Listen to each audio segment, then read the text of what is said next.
Hi, Hello. beautiful. How are you? Hello, darling. I'm good. How are you? I'm so well, and even better now that I'm speaking with you. I Oh, have thank you been, for having me. I've been very excited about speaking with you. One, because you are Colombian, like me, Yay. Para la and raza. and you were born and raised in the UK, like me. Yes. So I absolutely love that. And also you have, a fantastic and colourful career so far, which I really was desperately wanting you to get on this interview so that you can really inspire a lot of women, because I know that you inspired me. So Oh, I know thank that you will you. inspire loads of others. So what I'm going to do is I'm going to pass it over to you to introduce yourself. Tell us a little about yourself. Go. Okay. Yeah, my name's Taraujas Martinez in Spanish for you. I was born and raised here. Both my parents are Colombian. My grandparents were some of the first Latinas that came over here in the 70s.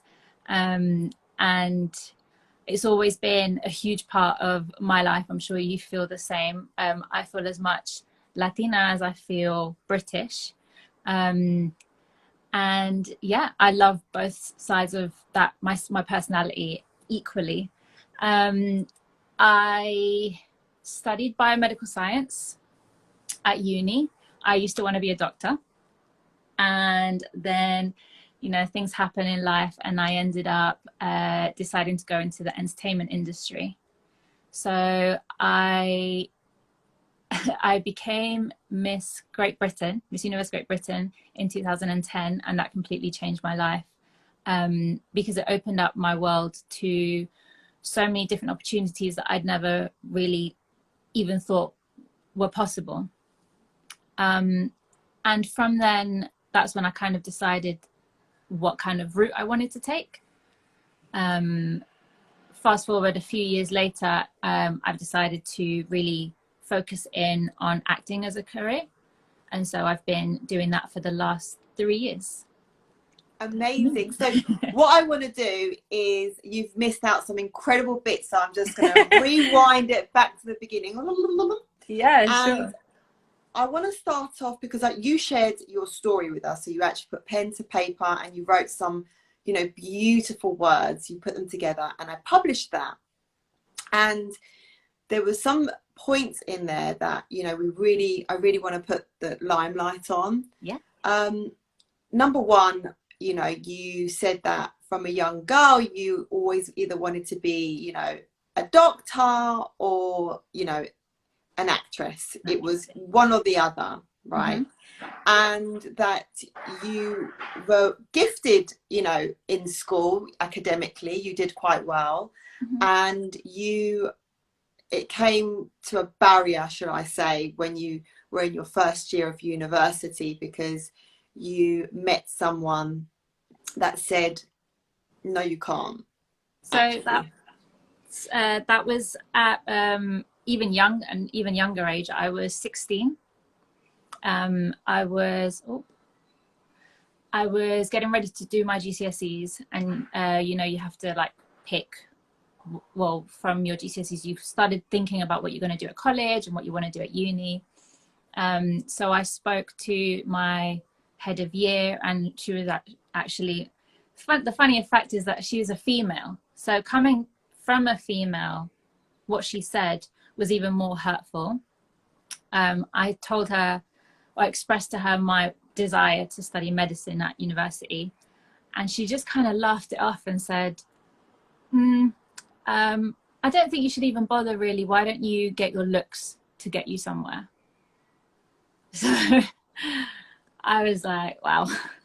It was obviously a bit of a kick in the face, because um, I feel like you're always trying to prove yourself to be more than just the exterior.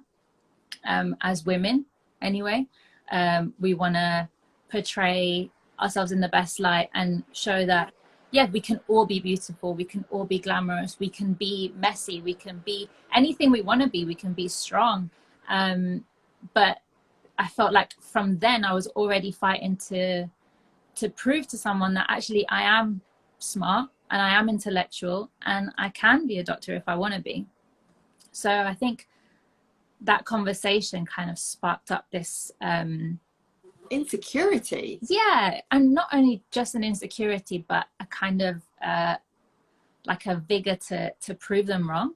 And I think that's kind of stayed with me throughout, which I think it can be a positive and a negative.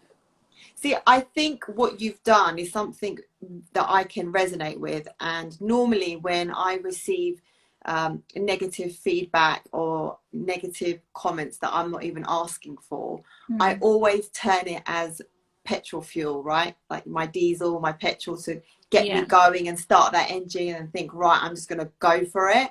Which is lucky if you've got that, right? Because not a lot of people have that. You know, some people receive criticism and all of a sudden that's it. They become deflated and they believe 100% what is being said to them and they won't go any further. But you know, what's remarkable about you is that you actually kind of like turned it around and thought, well, I'm going to use this energy as that hunger, you know, that kind of fire in your belly energy to actually do something great. Now, the lady that said to you that you should use your looks, first of all, when anyone ever says any type of negativity to you or to anyone that's watching, it's not your problem, it's their problem. They've got a problem. Exactly. You know, she obviously saw your beauty and had a bit of you. I don't know, that syndrome when you feel like you're aging and you see a young, beautiful girl and you're like, you can't be anything. Maybe, you know, you just don't know. So that it you know, because you know you're beautiful, and you know, when you were 16, I can imagine you were like this pure flower, and God knows what was going through the heads of some of these teachers. So they wanted to put you down in. Because, you know, we are living in a sinning world where we're not perfect, none of us, and we are constantly making mistakes. So, you know, people do make mistakes. Doesn't matter if they're older than us or supposed to be more wiser, etc. Exactly.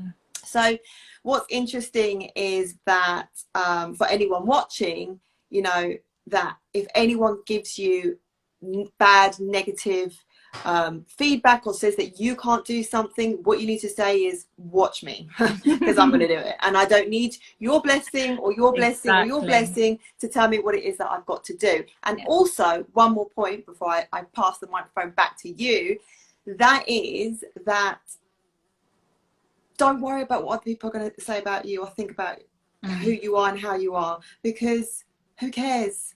You know, the moment you start worrying about what others think, you lose. You lose. You might not lose fully, but you're going to be losing that day, because you're going to be focusing your energy on patheticness, on things that you can't control. The only control that we have is ourselves. That's it. We can't control anyone else. No, so tell me, Tara, what happened after that then? Well, of course, how did Miss Universe happen? Well, that little incident obviously became a bit of an imprint on me, and like you said, you use it as fuel, and you use that to get ahead. Obviously, in later life, then you realize that when people have these opinions of you, it's obviously something that is their own insecurity, and they're inflicting that on you. So I've come to understand, and like you said, as adults, we can forgive, and everyone's human, and obviously it was just her own insecurity, so I don't fault her for that. But then the whole Miss Universe thing happened. It was really funny. It was a bit of on a whim. I was at university, and on a random night I was just searching through the internet, and I happened to find a casting. I'd always been a confident person, but I was, like you said, I was scared of judgment, and I was scared of what people would think if I went and said, I'm going to enter a beauty pageant, and people would be like, oh, why? So I kept it to myself, and I literally just thought it'd be something fun to do.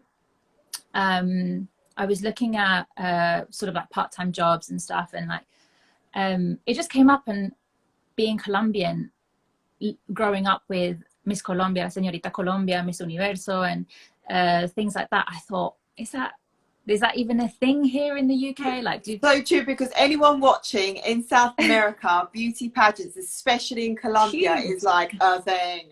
It's huge, exactly.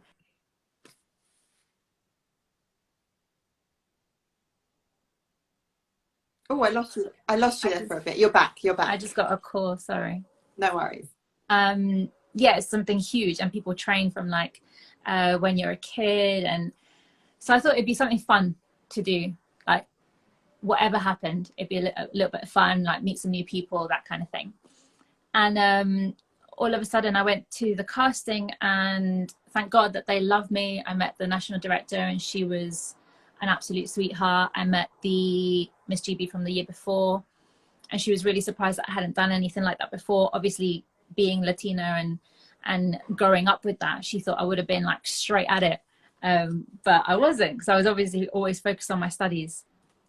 And yeah, I went ahead and did it, and then I was put in the final, and I was like, I'm gonna have to tell people now. So I ended up telling my family and everyone else, and it was so much fun, and it taught me so much to see people in the UK specifically have a very kind of they've given it a bad rep, you know, pageants and things like that, because they think it's obviously they think it's anti-female, it's objectifying women, things like that. But when I was there, it showed me how tightly knit everyone was, and how much everyone was fighting for each other, and really like spurring each other on. And you've got all of these women that are amazing, and they've all brought something different to the table. Away from the physical, everyone was beautiful in their own way, but there were doctors there who were also doing this. There were surgeons, there were sorry, not mothers, because you can't do that, but there were oh my God, I remember meeting a girl who had 5 businesses. There was all sorts of people, and just speaking to the other contestants was inspiring alone. So it really made you feel privileged to be there, to even be considered to be in that realm, and like compete against compete against your fellow women. So yeah, it was a beautiful experience. Because I've seen you know, films, I can't remember what film, I think Sandra Bullock is in this Miss film. Congeniality. Yeah, and they're all like really catty and fighting over who's going to win the crown. And even when you watch like telenovelas, you know, you see like the gangster men and like the women, and it's like all fixed and set up, and it's just so important. But nice to hear that in the UK it's actually very about women empowerment, you know, girls coming together and actually supporting one another, no matter what your background is. Because like you said, there was entrepreneurs, there was you know, medical doctors, so amazing. So run me through what happened on the last day. So was it semi-finals and then it was shortlisted? How did that happen?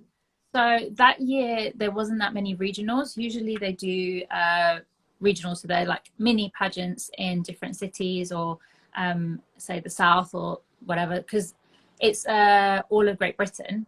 So they do the Scotland regionals, they'll do the Welsh regionals, and they work it like that. I think that year there wasn't that many different competitions, so they had some regionals, and then they shortlisted a few people from face-to-face castings, which is how I did mine.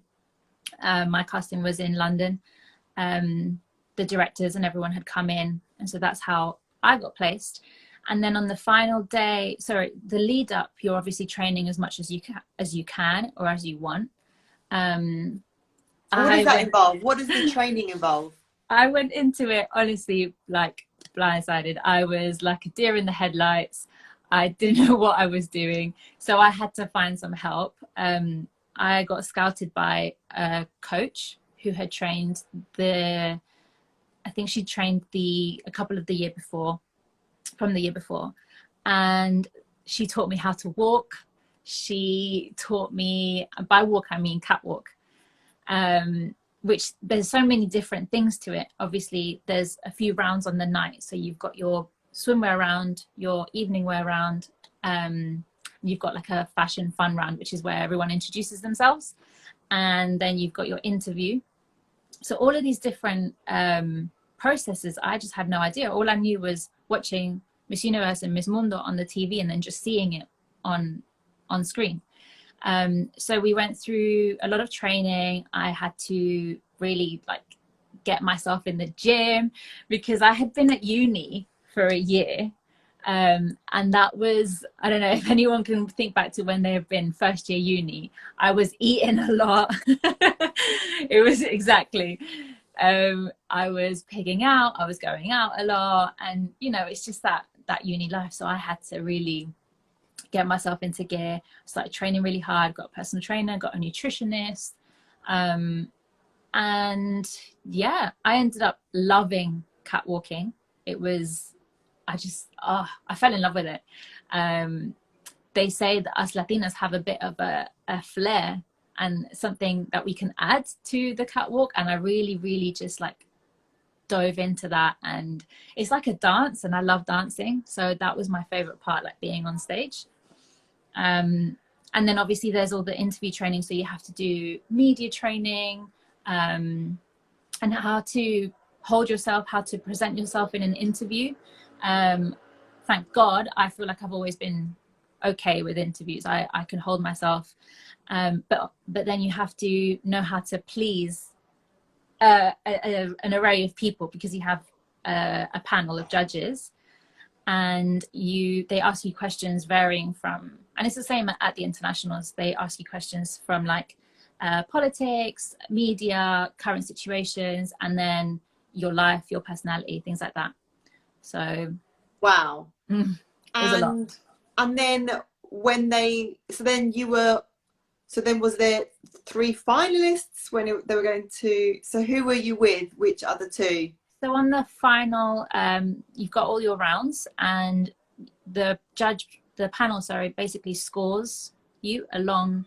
So say from 0 to 10, I don't know how they score that yet, but from 0 to 10, they'll score you in each round, and then they'll announce the top 10, and then those scores get abolished, and then you start again. So you do another evening gown round and maybe like a final question, and they start again from those top 10. So, and there's also other mini titles. For example, like the Miss Congeniality is like the friendliest, who everyone loves, and the candidates vote for her. Or there is the Miss Charity, because you're focusing on a charitable cause throughout the lead up. So we were all working with a specific foundation, which was a foundation for children with terminal illnesses. And so we were all doing as much as we could to fundraise for that. And honestly, for me, that was that was the most fun. And from being in school, I'd always loved being involved in charity fundraising. So me and my family really got involved. Like we made a calendar and we held events and things like that. So then on the night, I was announced as Miss Charity, and I was just like, it was a dream come true. So then when I was announced as Miss Charity, that was it for me. The night was done. Like everyone ja empacó, like you can go home kind of thing. And they called me the top 5, and I was there. Hi. Oh, my neighbour's just come out. Hi, you okay? Yeah, I'm good. How are you? I'm good, thanks. So if they want to get involved in the interview, bring them in. Bring them in. So yeah, they announced top 5, and I was just in disbelief anyway. And I was alongside the doctor that I mentioned, so she always stuck in my head because she was just incredible. She's obviously at that point what I wanted to be. There was me wanting to study medicine, and she's doing this and being a surgeon and running like an amazing life. And then there was two other girls who were experienced pageant girls. They'd won their regionals. They'd been in Miss World. they'd won other stuff and I was a complete newbie, so I didn't think that I had any chance. And then they announced me as the winner, and I literally remember being stood on the stage and them calling out my name, and I didn't even react. I just kind of was looking around to see what was going on, and then I saw the compare and the presenter kind of going, it's you, it's you. So I woke up and then walked up, and yeah. I mean, something just came into my head. Did you see when it Steve Harvey was presenting? Yeah. What was it, Miss World or Miss Universe? It was Miss Universe, and it was Colombia and the Philippines. And then what happened? He was like, and the winner is Colombia, and Colombia, she was actually and then he was second. like, actually, no, it's not my friend. Actually, sorry. Yeah, and they had to take the crown off her. I know, and then give it to the Philippines. That's too deep. Anyway, so you won, and then what happens? What happens after you win? Do you win anything? Like, what opportunities do you get? So, unfortunately, in the UK, it's not a huge prize packet. It's not like you become instantly famous. You don't get £1 million or whatever like that. I know in other places you do get a lot. Like in France, you get your own apartment straight away. Really? Yeah, you get. You're in the wrong country, girl. You got to France. I know, right? In the US, like obviously back then they were running the USA pageant and Universe, so you would instantly get put up in a penthouse for the year, and you got a salary. In the UK, they're very humble. You know, so they give you a lot of sponsors. I got a lot of goodies, I got a lot of freebies, I got a lot of clothes and stuff that I could use to go to Miss Universe, because then you're expected to train up to the international level and go out there wherever they send you for anything from 3 weeks to 6 weeks. And did you train for the international one? Yeah, so then obviously training was stepped up, like a massive 3 trainers, 3 nutritionists. Yeah, it was honestly really hard, really hard, because at some points I was a little bit like, oh shit, what did I get myself into? Because I was obviously still trying to go to uni. Thank God that by then I'd done my exams, and then I stopped for the summer, and I could focus on this, because food is like my drug, right? And I was not eating. I think it's a Latin thing. Yeah, it is. And I was not eating anything. Oh, anything. Sorry, I saw some of your Snapchat saying that you're only eating watermelon at the minute. Oh, right now, yeah. That's a choice. I was like, is she gonna pass out in this interview? No, so I've just done a 3-day watermelon fast, and today, like this morning, I started my just water fast. So I did the watermelon to ease myself into the water fasting, and so yeah, I'm just having water for the next 3 days. You're not eating? No, I haven't had like proper food since Sunday night. But the watermelon obviously like is fine, because you're still having a fruit and you're still having a bit of sugar, and if you eat it in different ways, like I was having slices and then having it in a juice, you think that you're having different things, but it is 95% water. So now I'm just on water for the next 3 days. Wow, I rate you. And can you see differences already? I feel good. Like I feel awake. I feel alert. Like this, I'm not pushing it too much, because obviously they say the whole point is to let your body rest and heal. So it's a whole detox for the body and mind. It detoxes your insides, it clears your intestines, and it clears your mind. So I've been meditating. I did a lovely hours-long yoga this morning, and then I did some like active recovery workout where it's just like very gentle and still moving and still a little bit of strength, but nothing heavy. You're doing this for health purposes, not for aesthetics? Not at all. So you did 3 days of just eating watermelon, and now you're going to be going into the water stage, which is just water. And how long are you going to do that for? 3 days is the aim. So 6 days in total? Yeah. I don't know, I think I'd be breaking things by day 2. I honestly, I thought it was going to be a lot harder, because like I said, food is my thing. and I do miss it. Like last night, I dreamt that I was eating a hamburger. I was eating a burger and a chocolate chip cookie. That's what I remember. So I'm dreaming of food, but This is bad. This is bad. You cannot be dreaming about eating a chocolate cookie. You know, just eat it. Why? I but can't. no, but it's more so as well. So there are the physical and physiological benefits, but it's the mental as well. Like my sister's been fasting for the whole of Ramadan. She's not Muslim, but she really appreciates the dedication that it takes, and she appreciates all of that side. So she's done it a few years, and so this fast has coincided with the last week of it, so that we're doing it together. And it's to teach me more more dedication, more self-control, because I love that. it's so easy to just pick up food when you can, when you want, for us anyway. And it's something that I'm very grateful for. And every time I eat, I do bless my food. I take a couple of seconds before to just really focus in on it and thank where it's come from. Even like thanking people that have even gone into like farming and how my food got onto my plate.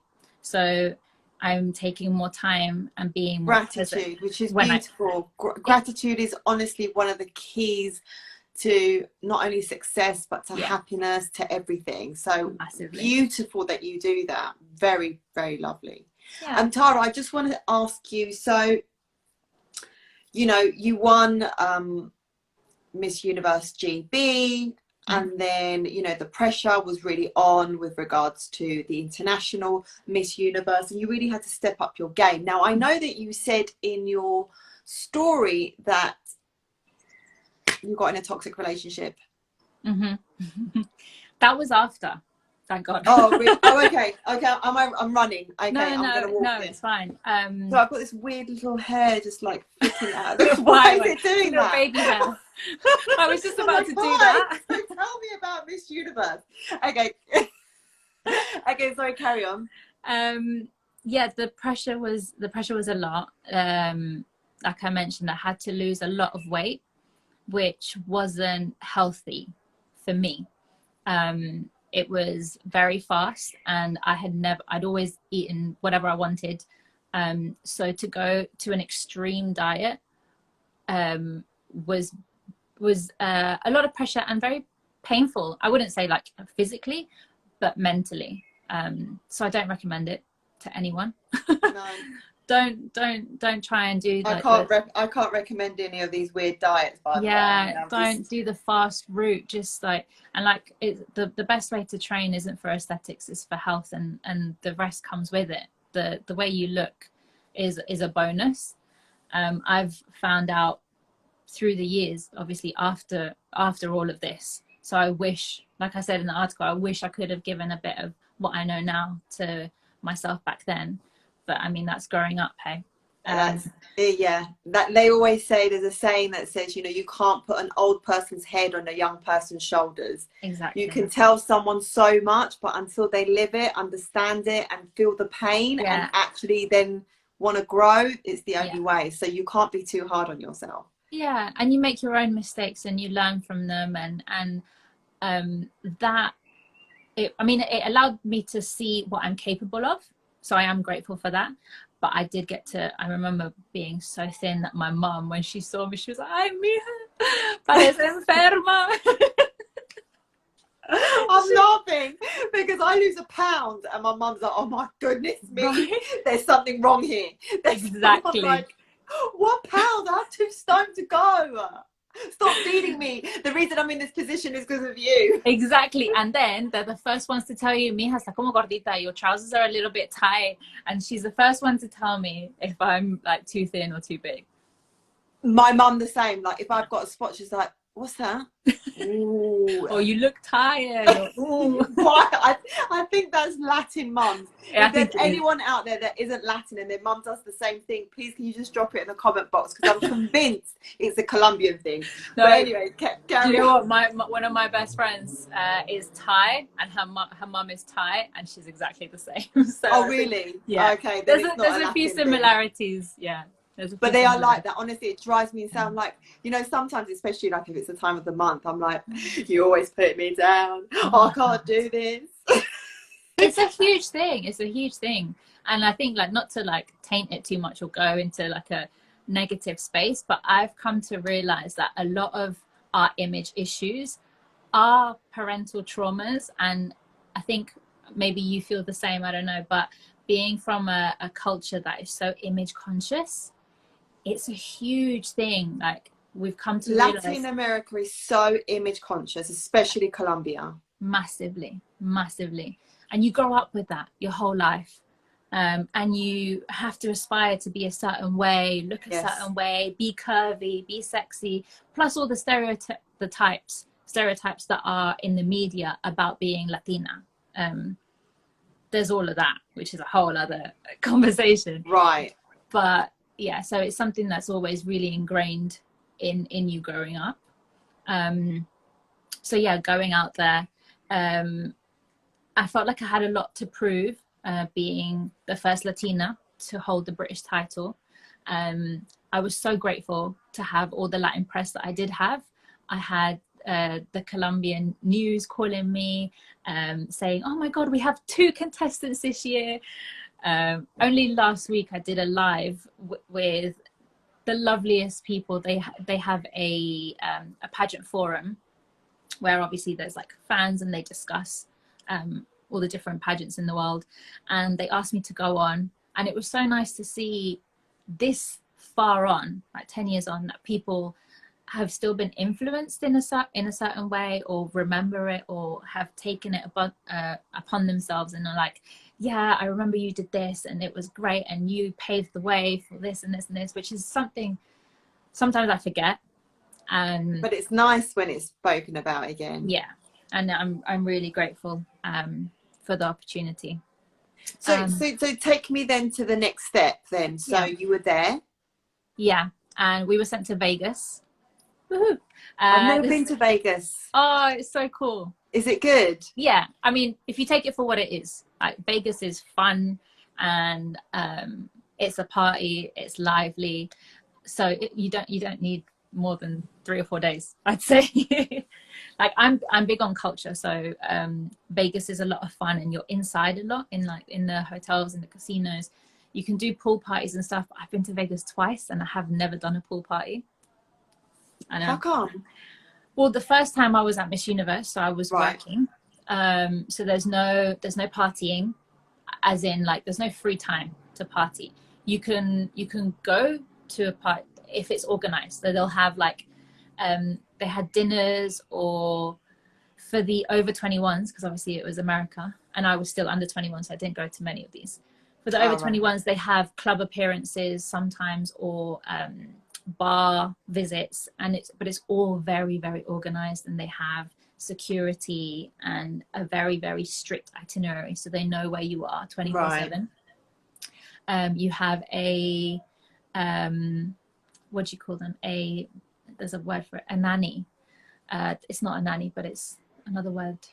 What is it? I can't remember. But anyway, they have these ladies that are basically like your nannies, and they look after, say, 4 or 5 girls, and then you go around in your group. So you go to breakfast in that group, you go on trips in that group, and so forth. So we were there for nearly a month. It was 3.5 weeks, I think. Oh, wow. Just under a month. And it was super, super, super intense. I was getting up at like 5 o'clock in the morning to make sure that my hair and makeup was done for breakfast. Because you have to remember, there's cameras on you 24/7. Literally, you're like in a reality show, and I'm surprised that they haven't done one yet. Well, obviously I don't think they can, because the whole point is you get to the final and then they have the TV show. But we are expected to be on point, ready to answer a question or whatever, in like when people say go. So you could be walking from your room to breakfast, and there'll be cameras on you asking you, oh, what do you think about this? And, oh, give us a kiss to the camera. Or, wow, how surreal. take a picture with my baby. And honestly, surreal is the word for it, because I had never experienced anything like that. And I go to Vegas and people have banners of me and they've got your name up on like stuff, and they're calling out for you, and like people in the airport recognized who I was, and it was something that was so strange to me. But then after the 3 weeks, you kind of get used to it, and then you're imagine if you know, celebrities that have to deal with this. Exactly. Or you know, they've got no life. Yeah, it's exhausting. Like, I was exhausted of smiling, like, so much. I remember saying to my mum, my cheeks hurt, like my teeth hurt, everything hurts of just being so ready and like ready for camera. It was just exhausting. So yeah, 5 o'clock in the morning for breakfast and going to bed after an event at like 11 midnight, exhausted, and you get like 3-4 hours sleep. It was insane. Too much. Yeah, a lot. And then you're out there and you meet girls who have trained for this since they were kids, you know, and like the same as the national. I was just so grateful to be there. Like, you see these absolute glamazons that are like, they're like supernatural, you know, like goddesses, and you're like, what? I'm here with them. It's so strange. Oh wow, I bet all of a sudden you just think to yourself, right now there's like a different kettle of women out here, like from all over the world, the most beautiful, and it could be really overwhelming, I can imagine. Yeah, I had I went through massive Who won it? ups and downs that year. Mexico. Always, it's always going to be a Latin though. Well, thankfully that's changed. Just want to get that clear. Thankfully that's changed. Yeah, like we, like as Latinas, they do have a great track record, but I think Jamaica won recently, and South Africa, and it's just, yeah, it's great how much it's expanding, and they're being so much more accepting of diversity, which is great. Obviously I'd love for a Latina to win every year, but I'm all about diversity and inclusion, and the best girl does seem to win these days. That's nice. Yeah, like really, really clever, like really entrepreneurial spokespeople that are actually going to go out there and do good. So that's what a Miss Universe has to be. Yeah, exactly. So then I want to get on to now the bit where you come back to the UK and you fall in love. So I got into a relationship. It was a couple of years, sorry, it was about a year after I came back. And it was beautiful. It was, you know, most relationships start in the best way. Oh, they're the best. It Most was of them turn amazing to to start shit, with. but yeah, they're good at the beginning.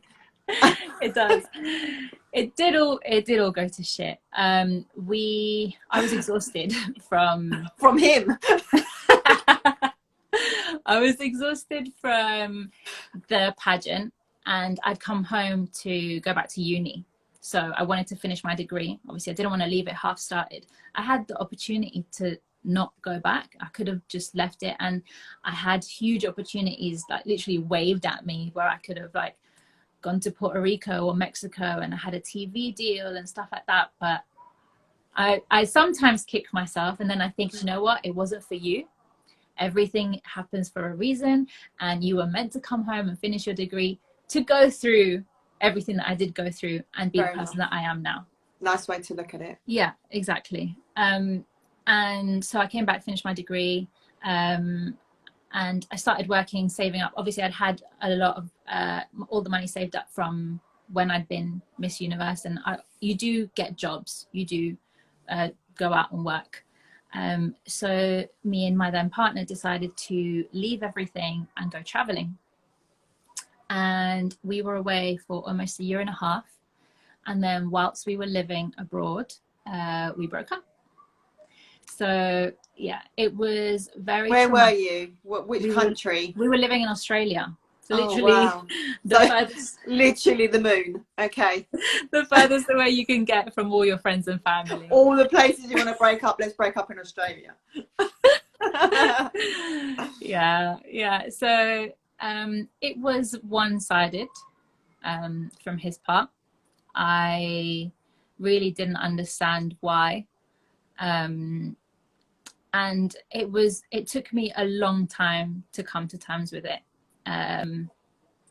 He needed space, and at the end of the day, I guess I can kind of see where it went wrong. We were in each other's pockets. I was about to say, you guys traveling were traveling year and a half. Yeah, traveling together. Like, if anyone wants to do it, it is the most amazing thing, and I recommend it to everyone, to go out there and see life from other people's perspectives, because that is what changed me. That's what made me. And I always go back to experiences that I had then, like even now. So when I need some kind of solace, or when I need some kind of strength, I think back to moments that I had then. But yeah, like you said, it's hard. You're living in each other's pockets 24/7. Like, you get sick of each other a little bit. But it caught me a little bit off guard. And then after that was when I realized that I had lost myself in the relationship anyway. So it was already doomed, because I was completely dependent on him. I lost my... You know what? What you just said there, it doesn't matter what age you are. You've got to learn how to be you. Yeah. And allow them to be them. And then you can join as two people, exchange energies, but you can't live for that person and just be like, you want to go out, I'll go out. You want to stay in, I'll stay in. You want to go there, I'll go there. Because it's a recipe for disaster. It's just never going to work. Definitely. And you lose all sense of who you are. Like, when I came back and started becoming myself again, my friends even said, oh, we've got Tarita back, like who she used to be. Because it's all consuming. Most relationships do end up being that. It takes up so much of your mental space, and, it does. And your time and your effort. And I do realize now that a relationship has to be an addition to your life. So nothing really should change for you, because you're living your own life and you're being independent and you do the things that you want to do. The person that comes along is a bonus, and should just add and amplify to whatever you're doing. Right. Andrea, if you don't agree, tell me why not, girlfriend. We want to hear your voice. So Tara, obviously it ended, whatever, he wasn't feeling it, or you guys, whatever it happens, because there's so many combinations. It's very deep when it comes to a relationship, right? Yeah. But you came out of it, and then obviously you had to go through the mourning process of not being with them, which was long. It was so long. And why does it take so long? I don't know. I really don't know. And I mean, everyone's different. Everyone heals in different ways. And the funniest thing is that sometimes you think you're fully healed and you're not. Like, life comes and is like, no, babe, you're not ready. So I came back, and obviously I was single, broke, unemployed. I'd lived the most amazing year, or even from before university, so the most amazing 3 years of my life so far. And it was just incredible. And then it just all came crashing down. I just came back and I had no idea what I wanted to do. I decided that I didn't want to do medicine, so I didn't know what path I wanted to take. I didn't have my crutch, which was obviously my relationship. And I went into depression. It was very tough. When you're going through it, I think you don't really realize that that's what it is, because obviously, I don't know, being from a Latin family as well, it's just not really talked about, and depression's not really a thing. It's just like, you're used to seeing such strong characters in your family that they're like, somos emprendedores. You go out and you fight for what you want. You get shot down, you get back up again, and you just go. And you're not really allowed any time to just sit in your feelings and feel it, just feel the sadness and feel the grief and feel the pain. So I think it was really hard for me also because I came back to live at home and I didn't want to upset my family, because they saw me grieving, and I'd try and bottle it up, and I'd just try and cry, you know, separated from everyone. And I wouldn't really talk to anyone about it because, like I mentioned in the article, I felt guilty for feeling that way. I felt, and I don't know, I've spoken to a few people that have gone traveling for a while and come back to like your civilized life, and they feel that guilt. I not only had the guilt of feeling upset about my relationship, but I had guilt of everything that I had after seeing how little people lived with around the world. And I went through this weird phase of like, I don't want to ever buy anything again. I don't want to wear like clothes that have a brand or anything like that. I don't want to, you know, go out and treat myself. It was a very, very strange stage. And I didn't know what I was going to do. Everything just kind of just fell for me. And then how did you pull yourself out of it? Then obviously I was looking for a job, and I spoke to some friends, and I started working in the fitness industry. I started working at a boxing studio, and honestly, that saved me. It saved me. I started boxing because I was working there, but I fell in love with fitness, and I fell in love with myself again. Wow. Do you know, it was a really profound new feeling to be fully immersed in something and focused and distracted away from everything else that was going on. But then it was also making me strong and fit, and obviously I trained a lot before for Miss Universe, but it was nothing compared to what was happening then. I was enjoying it. I was missing it. I was waking up ready to go and train and box. And like I was saying, I've never been an aggressive person, but it was such a release to go in there and just punch the out of the bag, you know, and let it out. Yeah, but then really look at yourself and see how strong you can be. That's what was the most amazing thing for me. I've never really been a fit person. I've never been a sporty person. That was my sister. Like, she got all those genes. She's great at every single sport that you can think of. Like, I have no hand-eye coordination. I'm like Bambi. Honestly, I like Viviana Suelo. Like, my legs were always bloody growing up because I was living on the floor. So to feel strong and good at something, like, just, you know, you just feel it. You feel it in your core. You feel it in your heart. I was using muscles I'd never used before. If anyone wants to try boxing, honestly, it's amazing. And it's actually something that ran in my family. Like, my sister boxes, my dad used to box, my brother boxes. So it was also nice to be able to involve myself in that. Right. And on a broader spectrum, it was fitness. I started falling in love with going to HIIT classes and working out and running. I'd always loved yoga, more so from when I started traveling. When I was in Asia, I spent a good 6 months in Asia, and I fell in love with it there.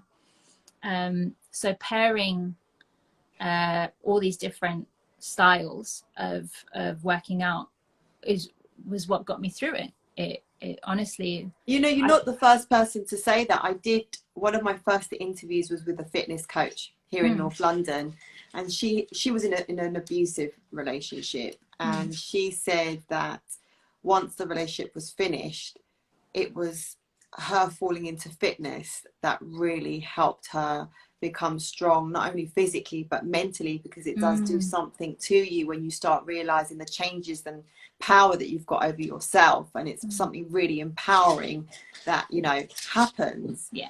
So but Tara, I'm just going to, because we've I can't believe we've already spoken for like 50 minutes. It's just I got the little time on Instagram saying you know, you've got like 10 minutes left. So I'm going to move on to my last question. Yeah. And that is a question I ask everyone. And it's, if you had a magic wand and you could change one thing in the world, what would it be and why?